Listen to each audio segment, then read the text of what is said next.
teman-teman sedulur dewe. Pada konten kali ini, saya akan membahas tentang solusi belum bisa bayar pinjol legal.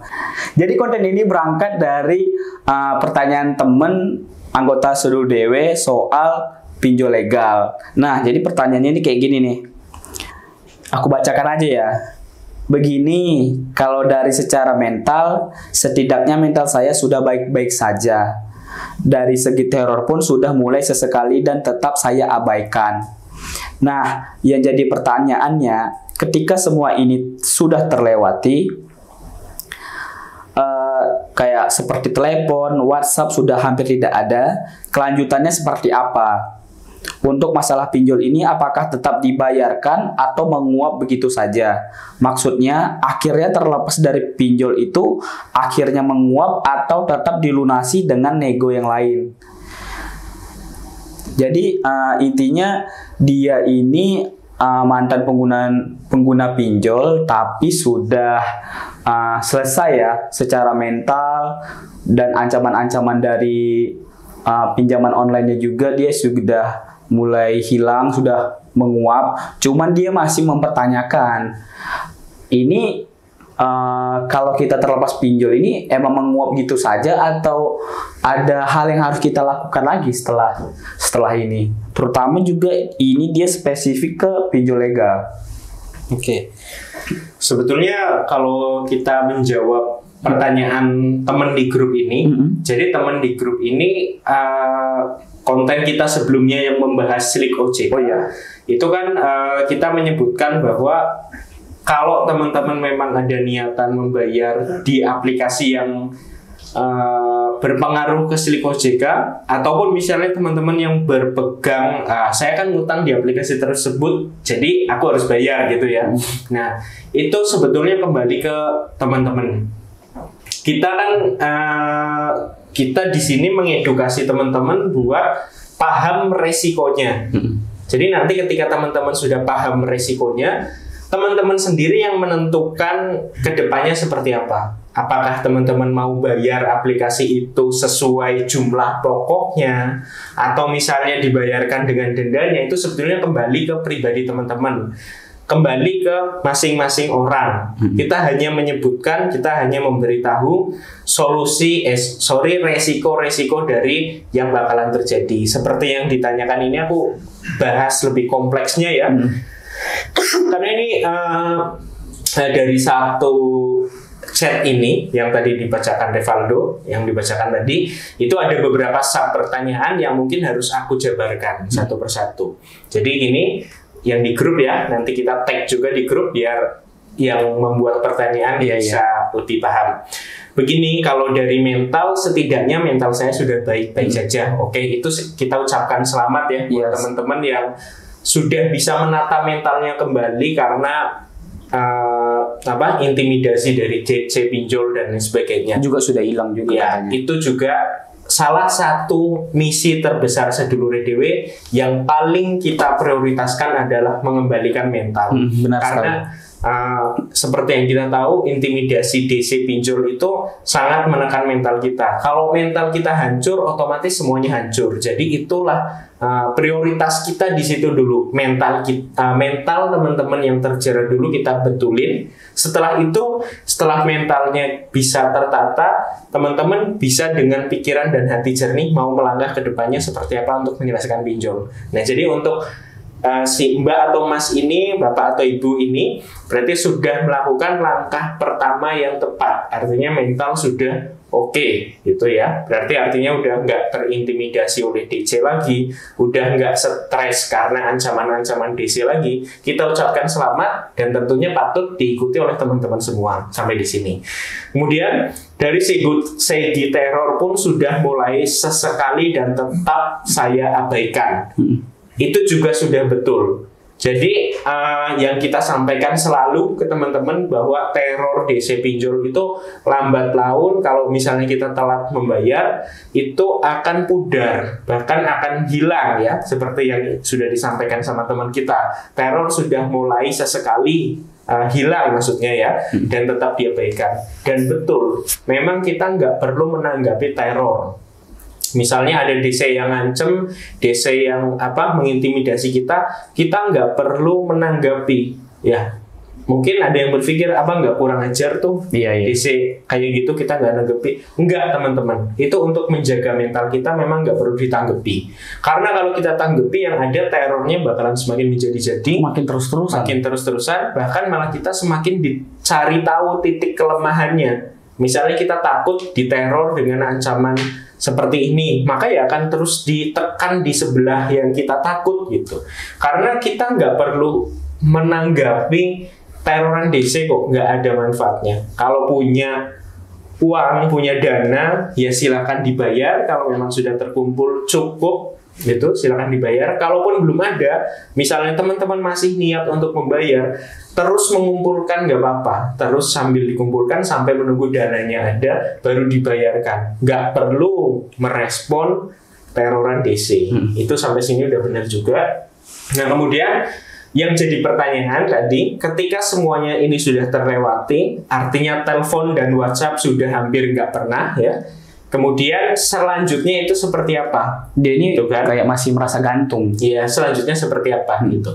Nah, selanjutnya itu kita serahkan ke teman-teman. Jadi balik lagi ke pribadi teman-teman. Kita kalau yang sudah konsultasi ke Sedulur DW kan sudah pasti dijelaskan. Iya. Kalau kemarin kita bahas aplikasi yang masuk Silik OJK, itu salah satu resikonya.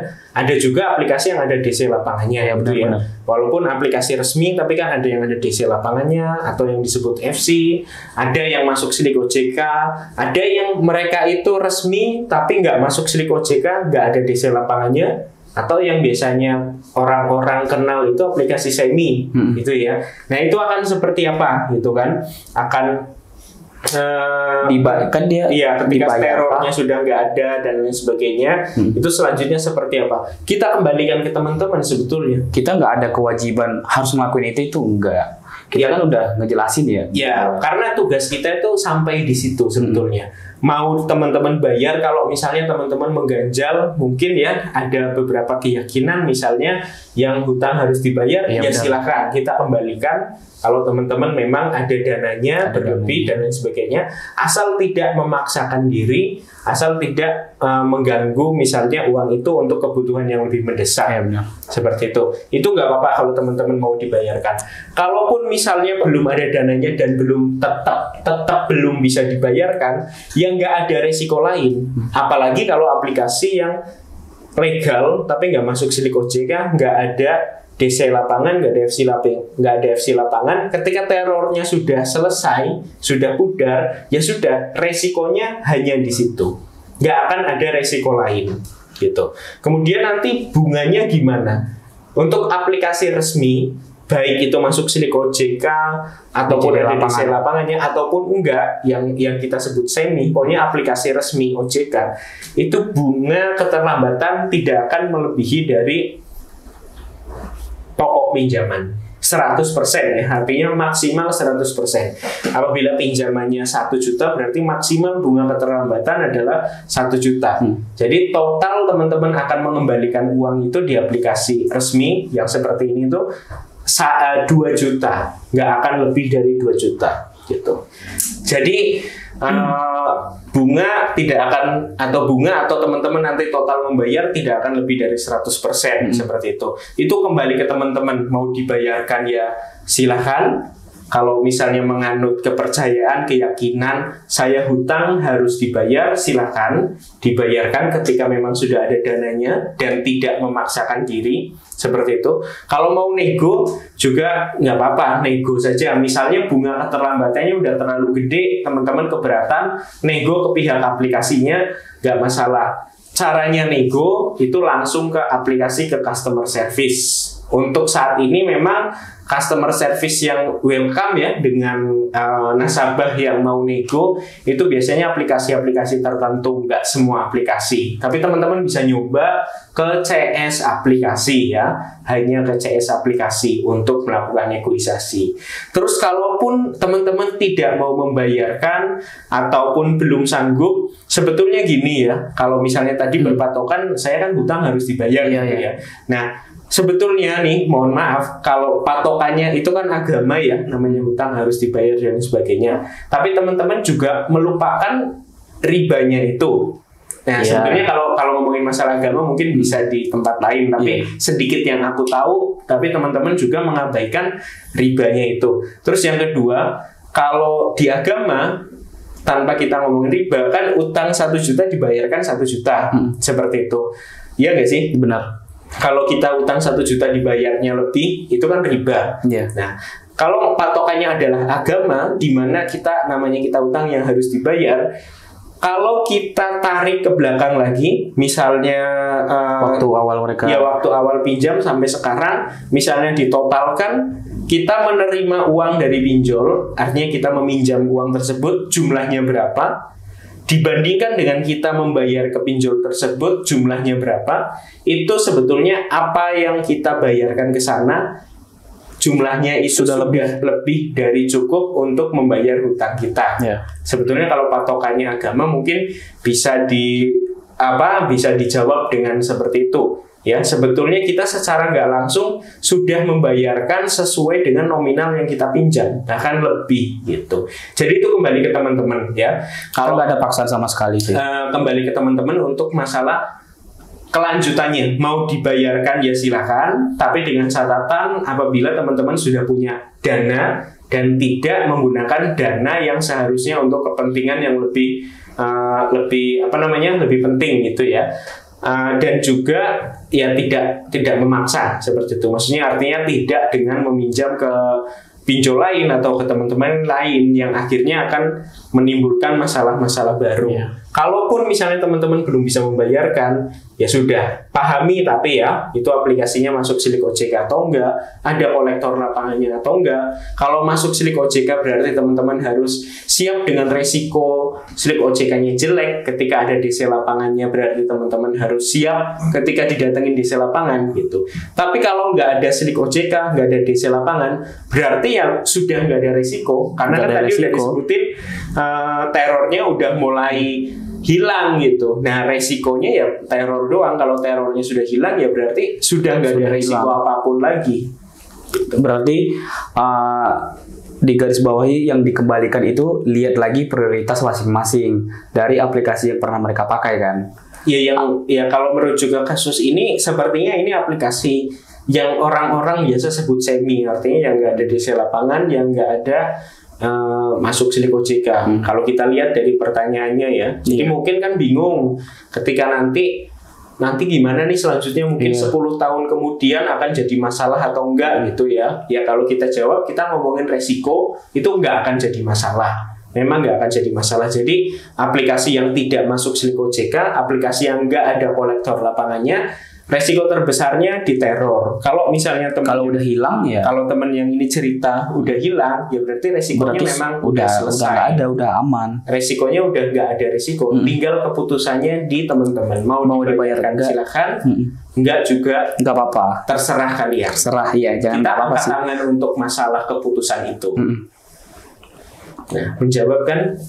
Sangat menjawab sekali. Kalau itu ini nggak sih udah dibahas tadi kan. Ya, makanya aku bilang kalau ngomongin unsur keagamaan ya bukan di sini tapi sepahamku. Ini nggak apa-apa ya. Nggak apa-apa. Itu kan membahas kalau dari sudut pandang yang lain. Pasti ada yang kayak gitu. Ini kan mungkin salah satu orang-orang yang punya prinsip kayak gitu. Iya. Makanya kalau punya prinsip, maksudnya kalau punya prinsip agama ya kita kan memang nggak pernah ngelarang juga. Jadi ya silakan. Makanya kan kita kembalikan keputusannya ke masyarakat. Ketika teman-teman punya prinsip agama seperti itu, ya nggak apa-apa. Tetap sesuai prinsip dibayarkan gitu ya. Tapi ya sekali lagi tidak memberatkan gitu. Artinya misalnya kayak aku harus bayar sekarang, itu enggak. Prioritasin kalau yang mau dia bayar. Maksudnya solusi untuk membantu dia step-step harus apa? Step-stepnya orang ada di simulasi gitu loh. Udah dijelasin ya. Udah menurutku udah rampung. Putar otak dulu. Putar. Apa yang kira-kira pengen aku tanya aja? ada pertanyaannya. kadang kan ini orang udah lama gitu ya, karena terkait pertanyaan tadi, untuk biasanya aplikasi itu udah dihapus dan nomornya sudah ganti. Dan ketika orang tersebut punya prinsip, ini ada yang nanya, kalau lunasin aplikasi tersebut yang terdaftar di OJK, bisa nggak sih melunasinya lewat kantor OJK? Karena nomornya hilang dan sudah tidak bisa mengakses lagi. Oh mirip Atau sama. harus daftar kembali menggunakan nomor baru, atau datang ke kantor OJK karena aplikasi tersebut yang sempat ditinggalkan itu aplikasi yang terdaftar di OJK. Mirip kasus yang kemarin tuh, yang nomornya kebuang, yang dia tiba-tiba masuk ke Slik OJK lagi catatannya. Dia pikir kan udah selesai, pas dia ngecek Slik OJK masih ada. Nah, terus dia kemarin kan bilang dia mau lunasin itu, dia pengen mengajukan pengkreditan kalau nggak salah, cuman nomornya hilang, jadi dia nggak bisa login lagi ke aplikasi yang kemarin dia pakai. Yang kemarin datang. Iya, pas pertemuan Sabtu, jadi dia pengen lunasin, pengen ngecek. Bener kan? Tapi jadi pertanyaannya bisa dibayar lewat kantor OJK atau enggak? Punya pinjaman OJK ya itu berarti ya? Masuk Slik OJK, tapi nomornya udah hilang. Udah hilang, pengen login lagi nggak bisa. Ya jelas, yang jelas kalau misalnya pengen bayar, kalau misalnya login pakai nomor baru ya nggak mungkin bisa.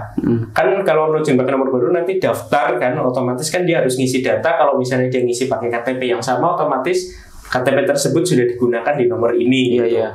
Kalau ke kantor OJK, aku rasa pun mereka nggak punya wewenang untuk menyambungkan ke pihak aplikasi ya.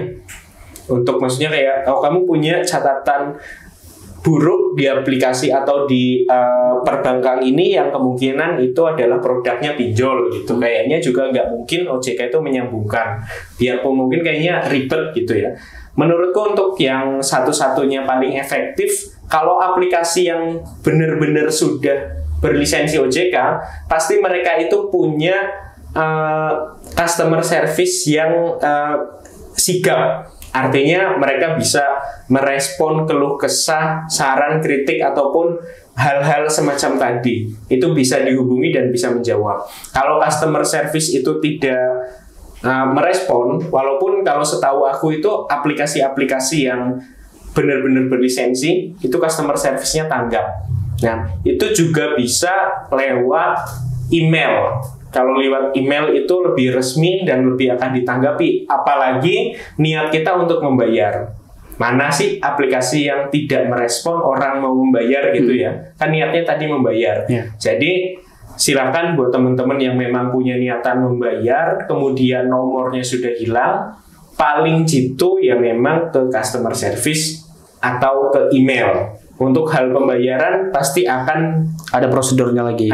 Maksudnya pasti akan dituntun gitu. Ya logikanya kita mau bayar, masa sih pihak perusahaan nggak memberi jalan seperti itu. Tapi bukan ke kantor OJK, dicoba ke email dulu ya, ataupun kalau nggak ke email ya ke customer service minimal di masing-masing aplikasi. Kalau misalnya teman-teman bingung customer service-nya mana, bisa ke buka aplikasinya, terus misalnya daftar nomor baru, itu biasanya masing-masing aplikasi ada live chat-nya, ada layanan online di aplikasi. Nanti teman-teman bisa menghubungi lewat situ. Selain dicantumkan nomor officialnya gitu. Sekarang juga kan kalau itu nggak usah bingung-bingung, masing-masing aplikasi pinjol yang berlisensi itu punya akun Instagram resmi. Jadi teman-teman bisa coba juga menghubungi lewat langsung akun ke Instagram resminya. Pinjaman online yang langsung ya. Ya, gimana? Menjawab nggak? Semoga menjawab pertanyaan orang-orang yang itu juga ya. Nah, ini ada nih pertanyaan nyangkut ke pinjol legal juga. Yang pertanyaannya nih gini. Untuk galbay pinjol legal, lebih baik tetap dicicil sesuai kemampuan atau enggak sama sekali? Emang bisa, Mas? Itu kayaknya sama kayak tadi nggak sih? Yang mana? Yang tadi. Oh, yang negosiasi. Ya kan ini apakah nanti pinjamnya menguap begitu aja? Menguap artinya kan gagal. Tapi ini dia nih bayar, tapi dia pengen nyicil atau nggak usah sama sekali katanya. Jangan sama. Ini ya sih balik ke prioritas. Emang bisa dicicil tapi. pinjol itu? Ini mau dijawab nggak? Jawab aja Mas. Emang bisa? Ada aku dan Shopee yang bisa diminum pembayaran itu Mas. Iya nggak semua, soalnya nggak semua aplikasi itu bisa dicicil. Jadi takutnya kalau dicicil, maksudnya sesuai yang kita pengen, sesuai yang ada dananya, takutnya malah nggak berkurang nominalnya itu. Nggak berkurang, jadi cuma bayar bunganya doang. Iya nggak berkurang, artinya nggak bisa, nggak kan pinjol itu kan bayarnya pakai virtual account. Namanya virtual account kan nanti bakalan muncul nominal yang angka unik itu loh. Berarti nggak semua, tapi ada. Ada yang bisa dicicil kayak aku laku, kita bisa ngatur nominalnya sesuka kita, sesuai kemampuan kita, seperti itu. Oke, jadi segitu saja obrolan singkat kita pada konten kali ini.